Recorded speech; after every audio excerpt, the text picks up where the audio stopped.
I started using at about age 15. I started out using alcohol, marijuana, and I really enjoyed the escape that produced for me from many different things, whether it was, traumas I had experienced as a child, family issues, whatever it was such like a mental escape for me. So I continued to use drugs all throughout my high school years. I even got to the point where I had no new drugs to try really, so I would order drugs offline off of a website, and they would come in the form of research chemicals. And so I would get them in the mail and just kind of play around with them until I got to the point where I started using prescription painkillers. After the prescription painkiller, that was where things really started to get out of my control. It was I don't know, it was almost like a familiar feeling. And it was like this is it. I found something that's going to numb me to the point where, I can handle things and I can live life and be able to bear it. At that point, that really sent me on a downhill spiral because I developed a tolerance to painkillers. That went on and on until it got to the point where it was cheaper to buy heroin. That is when I got into heroin. I started getting bored with heroin, and then I got into fentanyl, and I would mix the two. And then I got bored with my method of administration, so I ended up intravenously administering the drugs.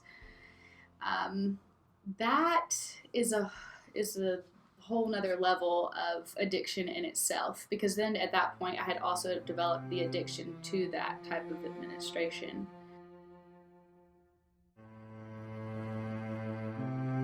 So the breaking point really came for me when the drugs started to kill me. I essentially had nowhere else to go.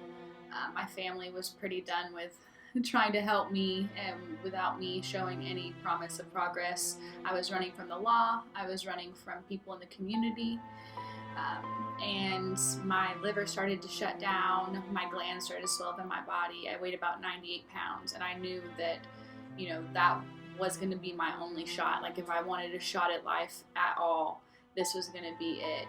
And that is when I had reached out to Stephanie.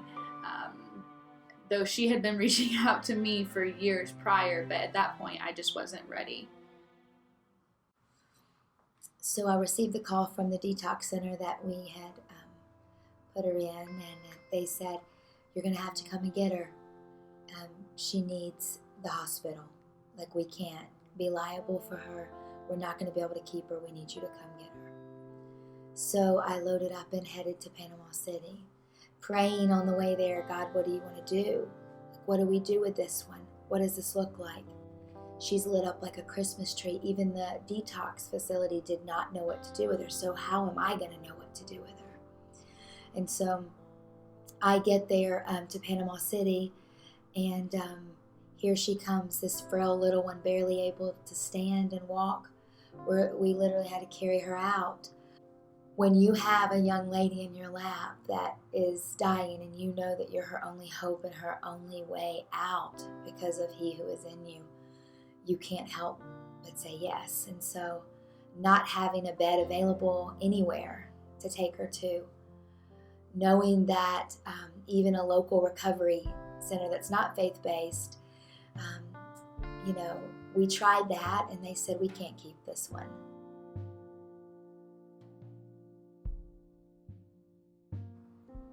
Before reaching out to Stephanie and Be Generous, I had been through 4 different rehabilitation programs, 30-day rehabilitation programs. They weren't effective because I wasn't ready. They had no real promise of any type of hope. It essentially to me was, you are an addict, you're going to be an addict for the rest of your life, and you better wake up every single day and beg and plead that you don't use drugs that day. And I just knew that, if that was the case, I would have rather just continued to live the life I was living. I prayed about it and made a decision with the Lord that I would take this one in on my couch. I would take her in. Be Generous started working with me, and it was really different in the aspect of I wasn't a patient in some facility and I wasn't institutionalized in some facility. I was a daughter and I was a family member, and I was treated as such.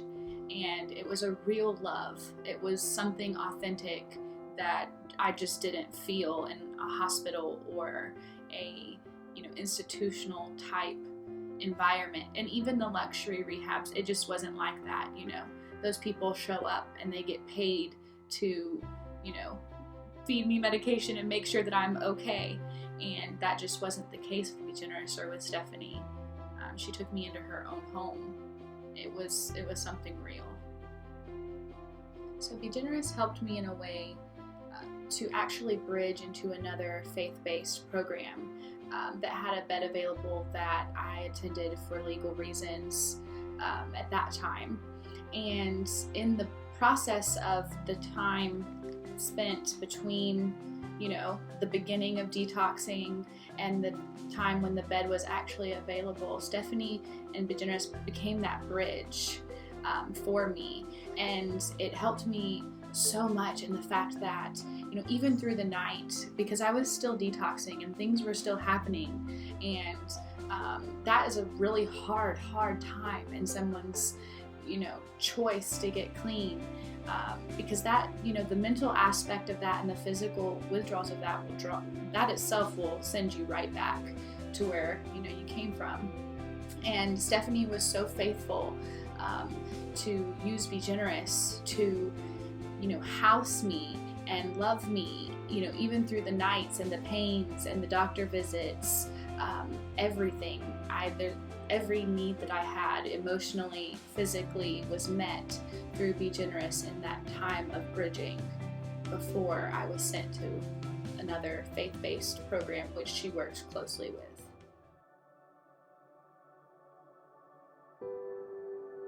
Everything started to change in the process of recovery going through the program. I started encountering God in a way that I didn't even know was possible in my childhood, in my teenage years. I was never introduced really to that type of thing. My physical body started to grow and become better, and I started gaining weight. Everything started coming back, senses that I had lost through the numbing process of drug use. Most importantly, though, was the metanoia, the change in the way that I viewed things, the change in the way that I thought. My thought processes started to come in alignment with God, and that in itself is a miracle. So I stayed clean for 3 years as of April 27th, 2019, and a lot of that had to do with Stephanie checking up on me, calling me. She would come and visit me, make sure that I was doing okay. Yes, I definitely would advocate for the Yellow House and do, because in that time of the critical moment between I'm in detox and the program doesn't have a bed quite available for me yet, that is such a running time for people to run back to the drugs, to whatever addiction it is that was pulling them in that direction to begin with. And it was, I was so blessed, and it just so happened that Stephanie took me into her personal home, but how many more are out there running right back because of that gap, that period of time that's so vital to someone's recovery.